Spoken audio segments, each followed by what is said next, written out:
ক্ষমতায় গেলে দুর্নীতির লাগাম টেনে নিরাপদ দেশ গড়ে তোলা হবে। রাজধানী নির্বাচনী জনসভায় তারেক রহমান ধানের শীষকে জয়ী করার আহ্বান।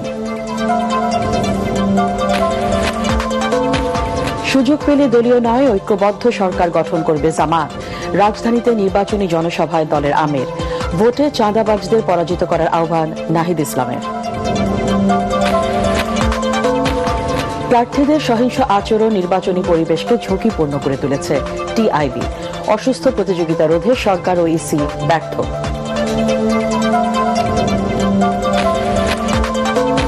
নির্বাচন নিয়ে অর্ধেকেরও বেশি জনগণ উদ্বিগ্ন।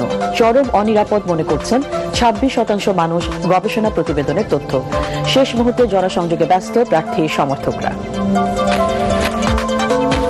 সেনা সদস্যরা র্যাবে গিয়ে পেশাদার খুনিতে পরিণত হয়।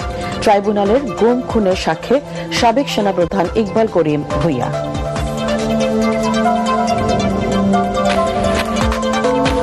এবং নির্বাচন বিঘ্ন করতেই চট্টগ্রাম বন্দরকে জিম্মি করে আন্দোলন, মন্তব্য নৌ উপদেষ্টার। ডিপি ওয়ার্ল্ডের সাথে চুক্তি করছে না অন্তর্বর্তী সরকার।